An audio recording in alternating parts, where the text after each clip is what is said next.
encore le sommaire.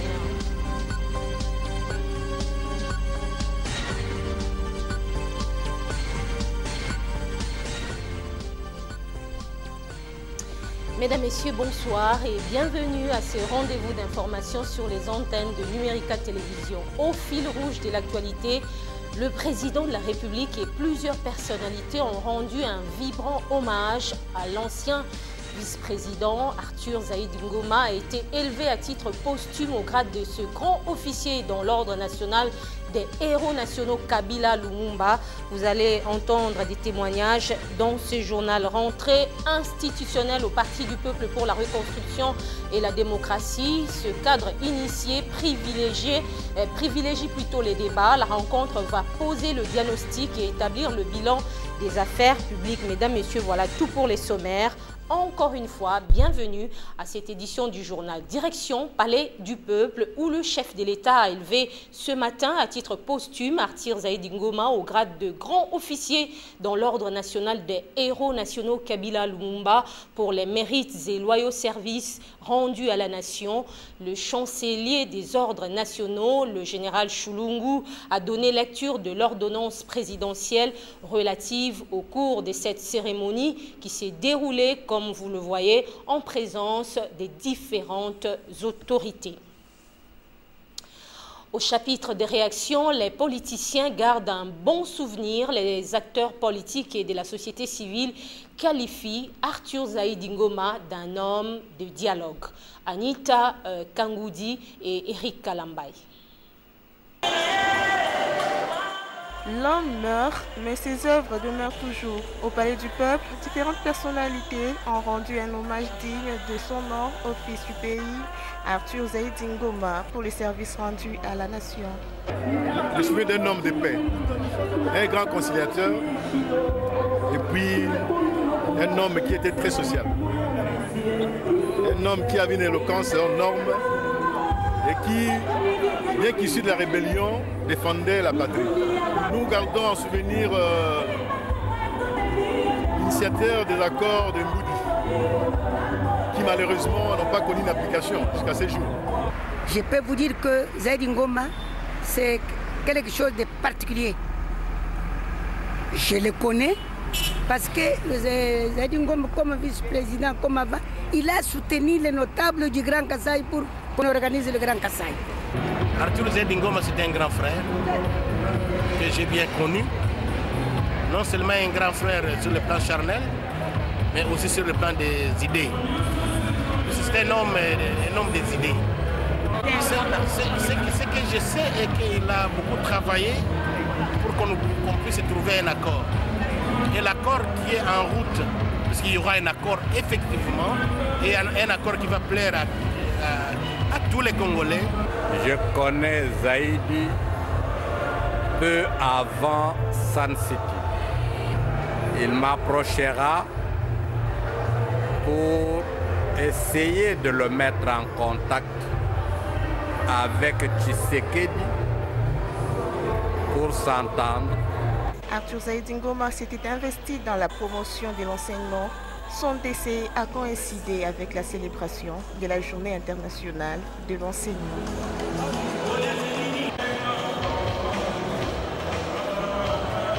Mesdames, Messieurs, qui était alors Arthur Zaïd Ngoma, ancien vice-président sous le format 1+4 en 2002, après les accords de Sun City en Afrique du Sud?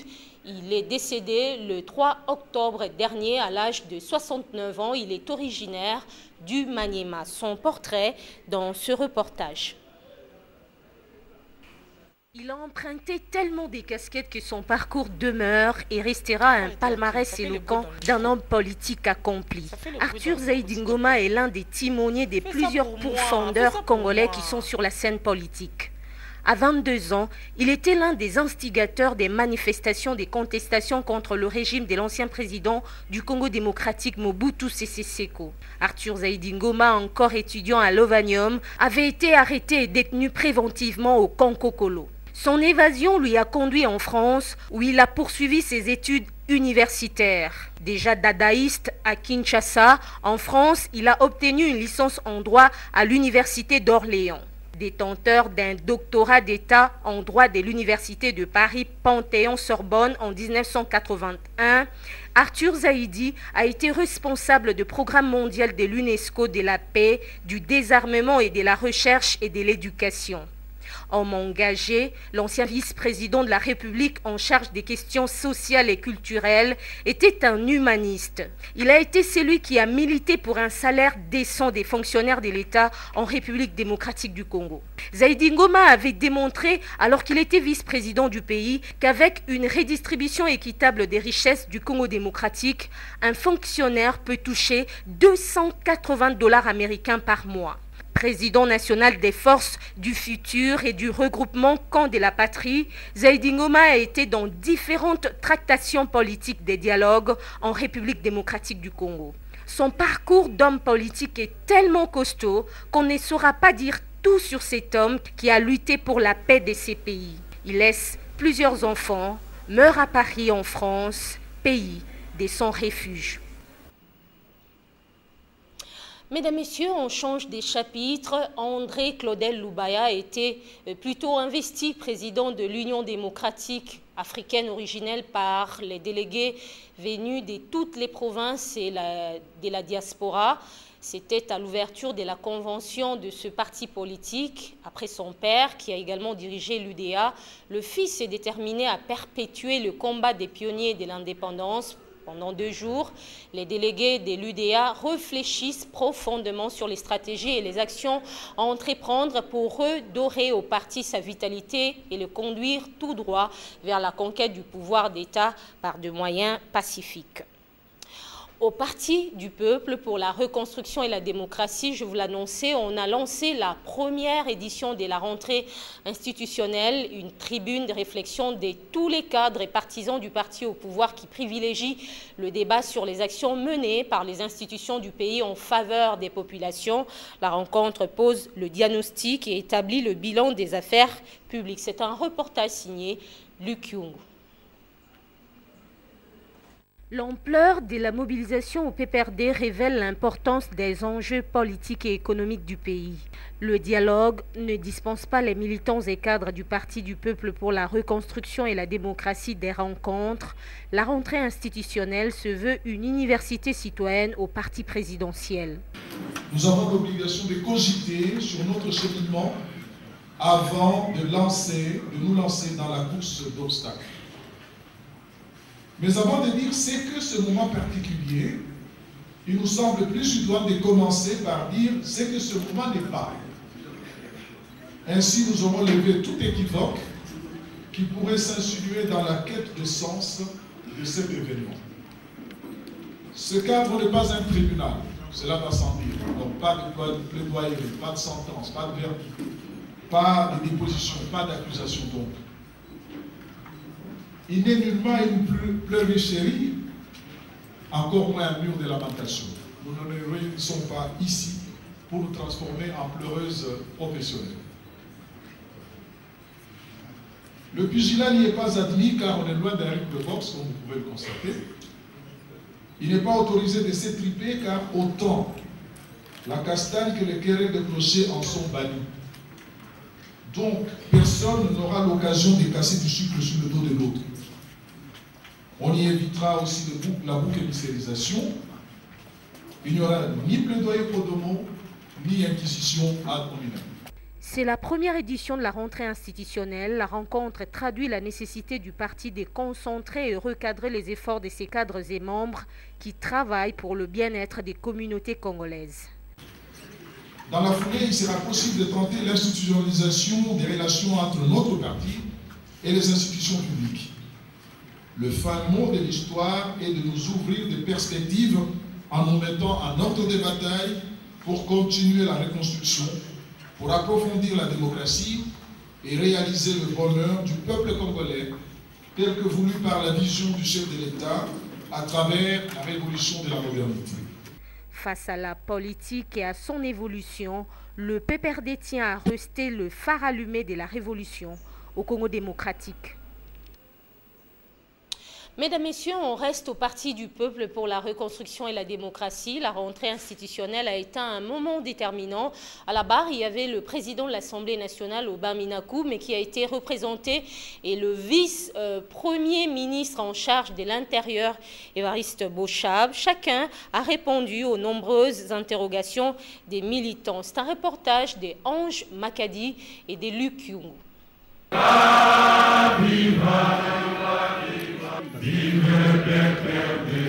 Tout militant du PPRD s'est plié à la discipline recommandée par cette formation politique. La gestion de la République, les bilans et l'évaluation des actions de certains cadres ont été passés au peigne fin. Entre les parlementaires et les membres du gouvernement représentant du parti présidentiel, avec les militants, une nouvelle base vient d'être désormais jetée. Le secrétaire général du PPRD, Henri Mova, qui a initié la rentrée institutionnelle, compte briser certaines frontières et créer un rapprochement des uns et des autres pour affronter l'avenir.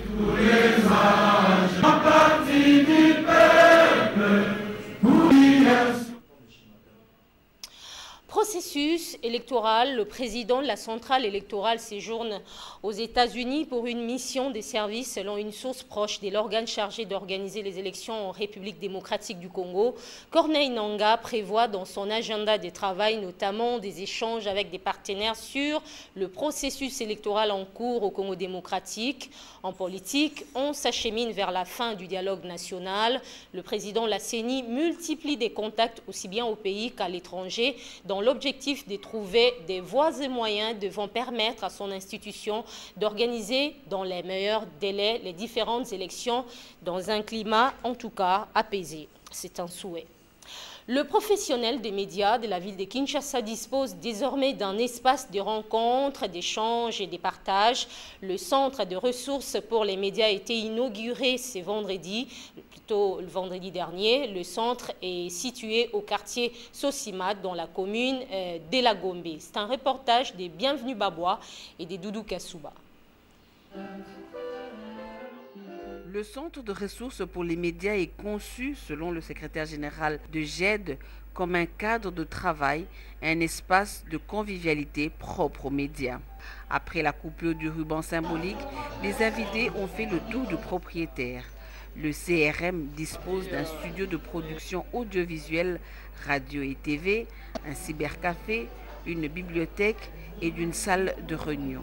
On organise le secteur des médias, donc c'est vraiment la maison de la presse pour laquelle nous invitons d'ailleurs tous les professionnels des médias d'adopter cette maison comme la leur, où ils peuvent venir rencontrer leurs confrères, où on peut organiser des rencontres, des réunions autour de questions qui concernent la presse. Et donc voilà, c'est une idée, c'est un projet important et nous pensons pouvoir le développer pour que nous puissions recréer au sein de la profession l'esprit de corps, que les confrères puissent se retrouver ici et puissent vraiment se sentir chez eux, en sécurité et avoir tous les moyens pour pouvoir travailler. C'est un encouragement et j'ai salué tout à l'heure la sollicitude de partenaires, l'USAID Internews, et nous allons continuer à mobiliser comme ça suffisamment de partenaires pour que les journalistes aient les moyens de faire leur travail correctement. Ce n'est pas un endroit où les journalistes viendraient faire de la politique, du militantisme, non, c'est pour faire de la recherche, de la documentation pour leur métier. La matérialisation de cet espace entre dans le cadre du programme de développement du secteur des médias en RDC, PDSM en sigle, financé par l'USAID avec l'appui d'Internews. Les deux chambres du Parlement burundais ont voté en faveur du retrait de la Cour pénale internationale mercredi dernier. La décision du Burundi de quitter la CPI est-elle bénéfique? Une grande déception pour la coalition congolaise pour la CPI. Maître Georges Kapiamba déclare que le fait de claquer la porte ne soustrait pas de ses obligations du statut des Roms. Il est au micro de Félix Ilunga et de Théodore Chitolé. La décision que ces responsables politiques ont prise de pouvoir quitter la CPI est la mauvaise décision. Elle est la pire des décisions. Elle n'est pas profitable au peuple du Burundi, surtout aux victimes de toutes les exactions qui ont été déjà identifiés dans différents rapports, tant par les organisations non gouvernementales des droits de l'homme que par les experts des Nations Unies à travers les bureaux des hauts commissaires des Nations Unies aux droits de l'homme. Donc, nous pensons que la CPI doit continuer avec son travail. Parce que le Burundi sait que le fait de pouvoir quitter aujourd'hui ne peut pas les soustraire de ses obligations prises dans le cadre du statut de la CPI avant le dépôt de cette décision qui tend à pouvoir quitter le statut de Rome. Donc, pour nous, nous pensons que tous les autres Africains, nous devons condamner cette attitude des dirigeants burundais qui ont pensé par cette décision pensaient se soustraire de leurs responsabilités pénales internationales, mais ils se sont trompés. Ceux qui ont trempé dans les crimes internationaux qui sont de la compétence de la CPI au Burundi contre les citoyens burundis ou les autres citoyens qui se trouvaient sur le territoire du Burundi vont répondre de leurs actes devant la CPI. Et ça, ils doivent le savoir. En société, depuis quelques semaines, on observe des embouteillages sur le boulevard du 30 juin au niveau du rond-point Sosimat et de la gare centrale. Motif, 4 des 6 feux de signalisation ne fonctionnent pas. Les usagers de cette route appellent les autorités au bon sens. Jefté Kichita et Serge Mitelesi. Le boulevard du 30 juin connaît de plus en plus d'embouteillages, surtout à des carrefours où sont implantés les feux de signalisation. Pour cause, 4 des 6 feux de signalisation sont tombés en panne. Les usagers de ce tronçon, précisément les piétons, éprouvent de nombreuses difficultés pour traverser cette grande route.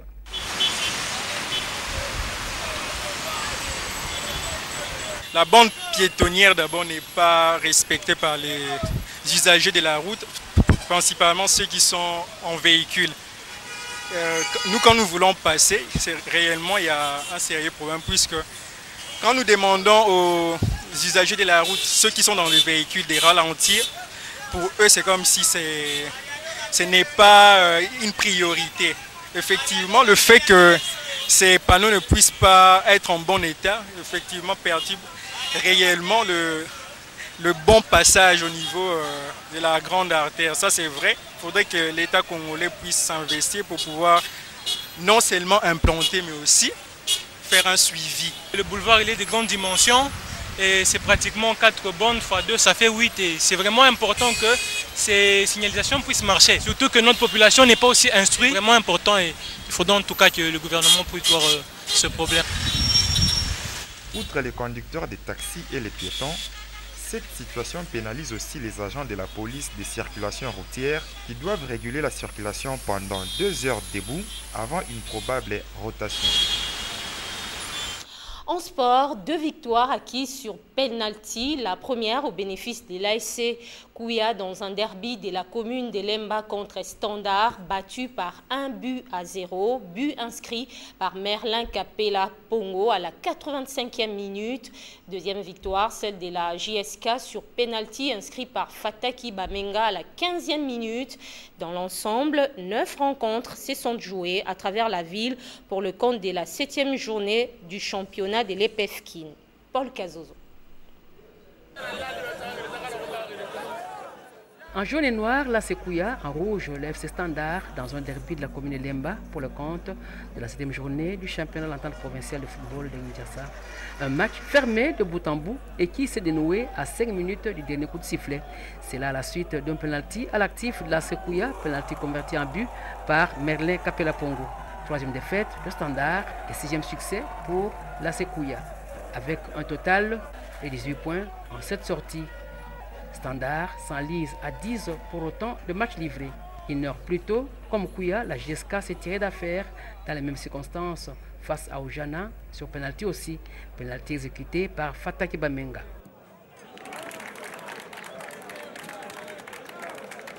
Je m'attendais à un match un peu très physique. Comme ils sont un peu très techniques, je ne pouvais que venir beaucoup plus avec notre force physique. On a imposé de l'engagement, on a imposé de l'agressivité et ça nous a permis très tôt là, de marcher un but. Et physiquement, puisque l'équipe est au point, on a essayé de garder ces uniques buts jusqu'à la fin. Jessica n'a pas pour moi montré grand chose. C'est nous qui avons donné, on a donné un penalty, on leur a laissé le match.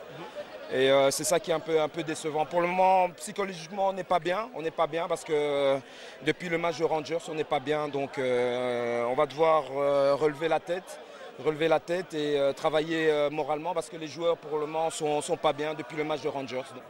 9 rencontres étaient à l'affiche de ce jeudi. OCK JS Tchango 3-1, New York Rangers 0-2, 2-1 entre le Real de Kinshasa et le Real Sporting Club de la capitale. Un but partout entre Eddy Mouenza Kimwena. Les plus heureux de tous de cette journée, l'FC Orange pour sa toute première victoire de la saison par 1-0 face à Saint-Etienne, un des plus mal capés du bloc de 20 de l'EPFKIN. Kouya se hisse ainsi aux commandes avec 18 points, soit 3 de plus que l'AC Rangers et Real de Kinshasa, tout comme l'AC Oujana.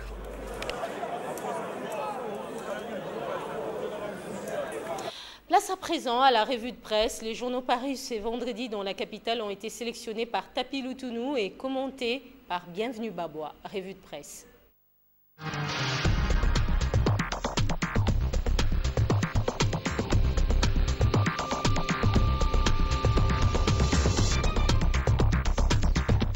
Dialogue politique. Une source qualifiée, contactée par Forum des As, renseigne que l'accord politique tant attendu pourrait être signé ce dimanche. Cependant, le palmarès affirme que quelques couacs doivent être levés avant la fin de ce week-end. Il s'agit essentiellement, selon le quotidien, de la date de l'élection présidentielle. Le poste de Premier ministre, selon l'accord politique acquis à l'opposition, mais à qui le confier? Pour Géopolis Hebdo, s'il est vrai que les faveurs du pronostic et des sondages non réalisés créditent Vital Kamerhe de plus de 50% de chance, il ne reste qu'au président de l'UNC de convaincre les autres collègues tels que Steve Mbikai, Sami Badibanga, Jean-Lucien Boussa et Florentin Mokonda Bonza. La Prospérité souligne que l'ancien président de l'Assemblée nationale se voit boudé par les caciques de la majorité présidentielle. À la place, le nom de Sami Badibanga est avancé, autant celui de Jean-Lucien Boussa et d'un autre outsider, Léon Kengo Wadondo. Ce qui fait dire à la tempête des tropiques qu'il y a bousculade à la cité de l'Union africaine. Selon le journal, Né Mwandansemi n'est pas également d'accord que le nouveau Premier ministre soit issu de l'Est. À ce sujet, le journal estime que la lutte pour le pouvoir, rien que le pouvoir, ne cessera de diviser les acteurs politiques de la RDC. À chaque rencontre, le confrère note que tout se termine par des tractations pour le partage équitable et équilibré du pouvoir. Dans son édito, Backing Up fait savoir que le dialogue a presque touché son terme.